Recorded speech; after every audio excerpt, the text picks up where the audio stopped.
بسم اللہ الرحمن الرحیم۔ سرزمین ٹی وی کے پروگرام آگاہی سے میں ہوں صفدر علی خان، اور میری خوش قسمتی ہے کہ میرے ساتھ پاکستان کے نامور وکیل جناب وقار حسن میر صاحب ہیں۔ آپ لاہور ہائی کورٹ سے ریٹائر ہوئے ہیں اور آپ نے اپنی زندگی کا بیشتر حصہ فوجداری مقدمات کو کرتے ہوئے گزرا ہے۔ پاکستان کے نامور مقدمات میں آپ پیش ہوتے رہے ہیں۔ آپ کا ایک لمبا عرصہ جو ہے زندگی کا اس دشت کی سیاہی میں گزرا ہے۔ آج میں ان سے پاکستان کا جو سب سے اس وقت مسئلہ بنا ہوا ہے وہ یہ ہے کہ عدالتوں سے مجرمان جو ہیں وہ اکثریت میں رہا ہو جاتے ہیں، ان کی بیلز ہو جاتی ہیں، اور عدلیہ اس کا جواب یہ دیتی ہے کہ تفتیش میں نقائص تھے، لہٰذا ہم اسے کس طرح سزا سناتے۔ یہ ہم نے اکثر ججز سے یہ کہتے سنا ہے۔ تو آج میں جناب محترم وقار حسن میر صاحب سے یہ پوچھوں گا کہ انہوں نے اپنے تجربے سے ہمیں یہ بتائیں کہ انہوں نے کیا کیا کمیاں دیکھی ہیں تفتیش میں، کہ کیا واقعتاً یہ بات ٹھیک ہے کہ ہمارے جو کرمنل کو ہینڈل کرنے والے لوگ ہیں، مثلا پولیس ہے یا دیگر جو ایجنسیاں ہیں جو تفتیش کرتی ہیں، کیا ان میں ایسے ہی لکونے ہیں، ان کی ٹریننگ میں کمی ہے یا ہمارے کسی قوانین میں کمی ہے؟ انہوں نے اس سے میں کیا عکس کرتے ہیں وہ، میں ان سے ہی یہ سوال کرتا ہوں۔ جی محترم۔ جی خان صاحب، بہت شکریہ آپ کی دعوت کا، آپ نے مدعو کیا، اور جو سوال ہے وہ آپ کا ایک تو نہیں ہے، بہرحال یہ ایک سوالات کا مجموعہ ہے جس کی میں کوشش کرتا ہوں کہ کوئی مدلل سا جواب اس کا نکالا جائے اور آپ کی خدمت پیش کیا جائے، ہمارے ناظرین کی خدمت پیش کیا جائے۔ میرے نزدیک کیونکہ معاشرتی طور پہ ایک معاشرہ تشکیل پایا جاتا ہے قانون کی رکھوالی سے اور قانون کی اپلیکیشن سے، تو اس کے 3-4 پہلو ہیں جن پہ غور کرنا یعنی بہت میں سمجھتا ہوں ضروری ہے۔ لوگوں کے علم میں یہ بات لانی چاہیے، لوگوں کے علم میں یہ بات آنی چاہیے۔ جو مہذب معاشرے ہیں اس میں سب سے پہلی بات جو لوگوں کو بتائی جاتی ہے وہ یہ بتائی جاتی ہے کہ لوگ از خود یعنی وہ خود سے قانون کو جاننا اور اس کو سمجھتے ہیں کہ قانون اصل میں ہے کیا کسی بھی چیز کے لیے۔ تو اس کے 3-4 پہلو ہیں جس کو میں سمجھتا ہوں کہ زیر بحث لایا جانا بڑا ضروری ہے۔ ایک تو بنیادی جو مبادی ہے اس سارے سوال کی وہ ہے تفتیش، اور تفتیش میں 3 میرے نزدیک ایلیمنٹ ایسے ہیں جن کو تفتیش کے ساتھ میں زیر بحث لاؤں گا۔ وہ ایک ہے اختیار، ایک ہے اس میں گنجائش کیا ہے، اور تیسرا جو ہم تمام معاشرتی طور پہ ہمارے جو لوگوں کا رویہ ہے وہ کیسا ہونا چاہیے قانون کے لیے اور قانون کے اعتماد کرنے کے حوالے سے۔ درست۔ پہلی بات تو یہ کہ تفتیش میں جو اختیارات تفویض کیے گئے کسی تفتیشی کو، اسی میں اس کا اختیار شامل ہے، اور وہ اپنے اختیار کو کیسے استعمال کرتا ہے، اور اس اختیار کے استعمال کیے جانے میں اس کو کتنی مشکلات پیش آتی ہیں، اور ان کا وہ حل کیا ڈھونڈتا ہے، اور ان کو وہ کیسے اپنے تئیں آسن طریقے سے کسی رخ پہ موڑ دیتا ہے۔ ٹھیک ہے۔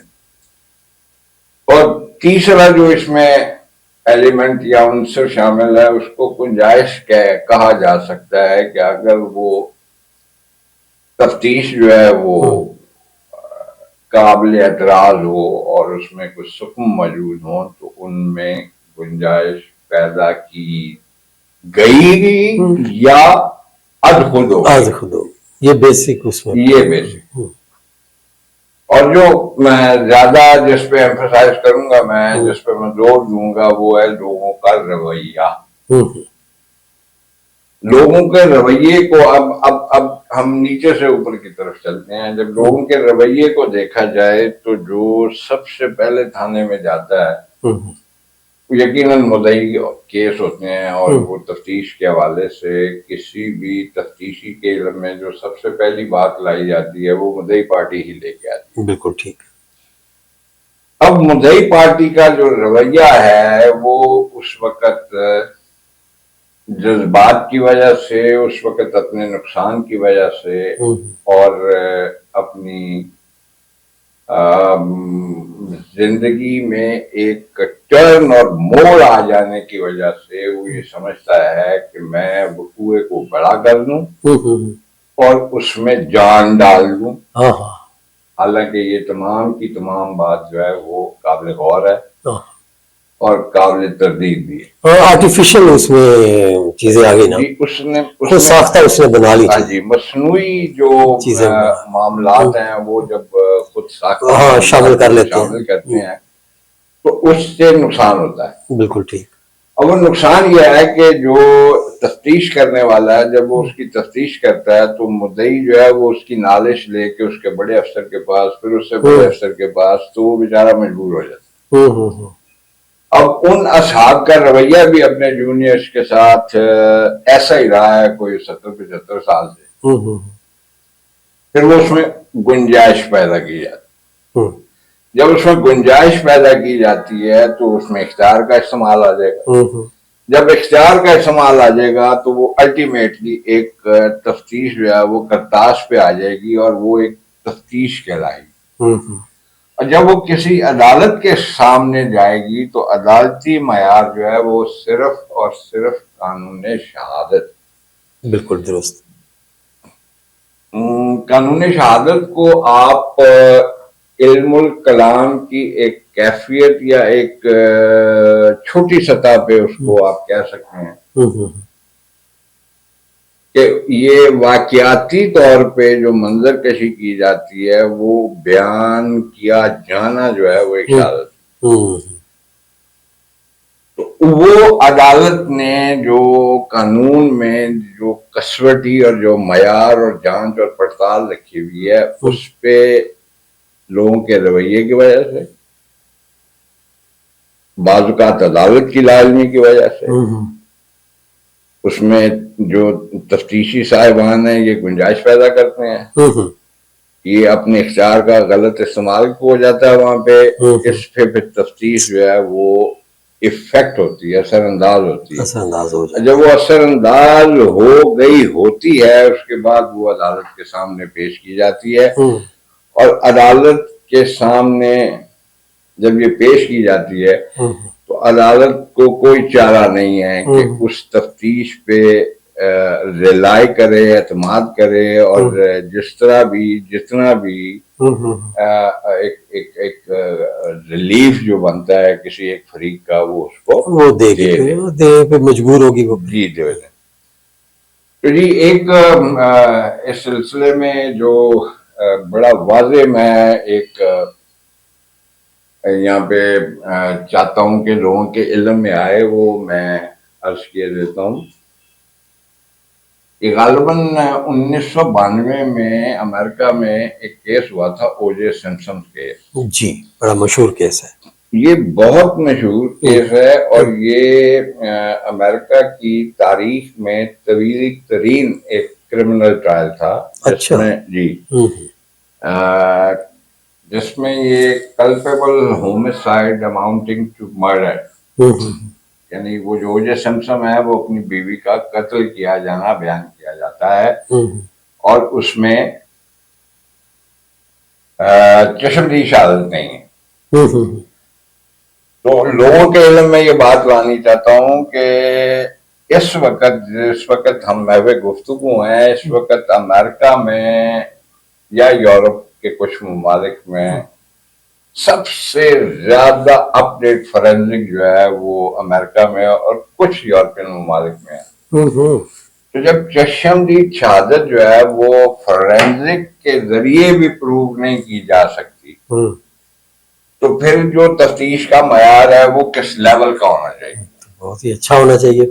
بہت اچھا ہونا چاہیے. تو یہاں پہ سرکار نے یا یہاں پہ مختلف جو ہیں گورنمنٹس آئیں اور گورنمنٹس نے یہ کہا جی کہ اسٹیٹ آف دی آرٹ ہم نے ایک بنا دی ہے لیب جو پنجاب میں بنی ہے، پنجاب میں بنی ہے، تو وہ اپنے تئیں کسی حد تک تو کام کر رہی ہے، لیکن جو اسٹیٹ آف دی آرٹ کام ہے وہ کہنا تو ٹھیک ہے، لیکن state of the art result نہیں ہے۔ رزلٹ تو فورینزک یا کریمنل کیس کا یا کسی بھی سول کیس کا جو ریزلٹ ہے نا، وہ واقعاتی شہادت کی منظر کشی کو زبانی بیان کرنا اور اس کے سوالات کا جواب دینا، بالکل ہے۔ اور جو سب سے زیادہ نقصان دہ بات ہوتی ہے وہ اس میں لوپ اور جھول ایسے آ جاتی ہے کہ جو مدعی پارٹی ہے یہ پولیس، اور پولیس سے کسی بھی میڈیکل آفیسر تک پہنچنے کے لیے جو ایک ٹرائیکوٹمی یا ایک ٹرائی اینگل سا بنتا ہے، سب سے پہلا جھول جو ہے وہ اس میں آتا ہے، جس کو کوئی بھی تفتیشی جو ہے وہ اس قابل ہی نہیں ہے کور کرے۔ اچھا مرزا صاحب، ادھر آپ یہ دیکھیں نا کہ ہمارے پورے ملک میں صرف ریلائبل ایک ہی یہ لیب ہے، فورینزک لیب ہے، اس کے علاوہ آپ کے پاس لیب ہی نہیں ہے، تو معیار کیا بننا ہے؟ اس پر تو اتنا ورک لوڈ ہی ہو جانا ہے کہ وہاں کام کیا ہونا ہے۔ یہ ہماری حکومت کے اور یہ جو ہماری حکومتیں پہلے تھیں یا اس وقت موجود ہیں، ان کے فرائض میں یہ شامل نہیں ہونا چاہیے تھا کہ ہر ڈسٹرکٹ لیول پر ایک بہترین جو لیب ہے وہ قائم کی جاتی۔ یہاں تک یہ ہے کہ سندھ میں، بلوچستان میں، خیبر پختونخوا میں کوئی سرے سے لیب ہی نہیں ہے، وہاں کے کیسز کو بھی وہ ادھر ریفر کرتے ہیں اور یہاں پہ ان کا ایگزامینیشن کیا جاتا ہے، اور پھر وہ رپورٹ تیار ہونے میں اتنا وقت لگ جاتا ہے کہ وہ وقوع کہیں کا کہیں پہنچ چکا ہوتا ہے۔ تو یہ تو ہمارے ہر جگہ پہ نیگلیجنس کا جو ہے یہ راج ہے، اس کا کیا کریں ہم لوگ؟ دیکھیں، یہ تو پہلی بات تو جی یعنی احساس کی بات، اور یہ کہہ دینا کہ جرائم پہ کنٹرول کر لیا جائے گا، وہ فورینزک کے ذریعے نہیں ہو سکتا۔ وہ بقول شاعر غالباً فیض صاحب نے یہ کہا ہے کہ تجھ سے بھی دل فریب ہیں غم روزگار۔ تو یہاں آپ دیکھیں کہ لوگوں کو ایک نارمل محنت کے ساتھ ان کا دال دلیا روزی روٹی چل رہی ہے، وہاں پہ جرائم کی شرح کم ہوگی۔ پہلے معاشرے کو یہ آپ نے تقویت دینی ہے اس بات سے کہ معاشرے میں یہ معاملات جو ہے یہ کم سے کم جو ہے وہ ہوں۔ اور دوسرا یہ کہ اس سے لوگوں میں ایک تعلیم جو ہے وہ، جیسے میں نے پہلے عرض کیا تھا کہ جرائم کے خلاف آگہی اور ان کو قانون بتایا جانا، یہ بہت ضروری ہے۔ جو جناب نے بات کی ہے اس کا جواب یہ عرض ہے کہ یہ تو میں سمجھتا ہوں کہ 70 سال پہلے یہ معاملہ ہو جانا چاہیے تھا، اور جو شاید تھا بھی۔ یہ بالکل ایسے ہے جیسے کسی زمانے میں نا ہیڈ پروفیشنٹ اس کو بولتے تھے، جو انگلیوں کے، پاؤں کے نشانات لیتے تھے، ٹریکر ہوتے تھے، کھوجی ہوتے تھے، اور وہ کھوجی آج کی مشین سے زیادہ ایکسپرٹ ہوتے تھے۔ کبھی آپ نے نہیں سنا ہوگا کہ کھوجی نے کسی غلط بندے کو نامینیٹ کر دیا۔ لیکن اب ہماری چونکہ پاپولیشن بڑھ گئی، ہمارے مسائل بڑھ گئے اور لوگ کرائم کے طریقہ کار چینج ہو گئے، ان تمام چیزوں کو دیکھتے ہوئے ہمارے حکمرانوں کو اس میں لازمی تبدیلیاں لانی چاہیے تھیں۔ میں سمجھتا ہوں کہ یہ حکومت کی بہت بڑی ناکامی ہے، کیونکہ ٹھیک ہے حالات کی وجہ سے کسی نے جرم کیا، اس کو تو تھریش آؤٹ کیا جا سکتا ہے کہ کیوں ہوا، لیکن جو ہمارے ادھر ایسے لوگ پائے جاتے ہیں جو ریگولر کرائم کرتے ہیں اور ان پر کئی ایف آئی آر درج ہوتی ہیں اور وہ ہیبچول ہوتے ہیں کرائم کے، وہ اسی لیے کہ وہ ان کو پھر اسی طرح کے لکونے مل جاتے ہیں، عدالتیں مجبور ہوتی ہیں ان کو قانون شہادت پر، کیونکہ جب پرکھا جاتا ہے اس مقدمے کو تو وہ پورا نہیں اترتا، تو ان کو ریلیف مل جاتا ہے، گواہوں کو تحفظ نہیں ملتا، اور اسی طرح لیبز جو ہے ان کی کمی کی وجہ سے وہ ایگزامینیشن وہ پروف نہیں بنائے جاتے. تو ان چیزوں کو کرائم میں کمی لانے کے لیے سزاؤں کی بھی تو بہت ضرورت ہے نا.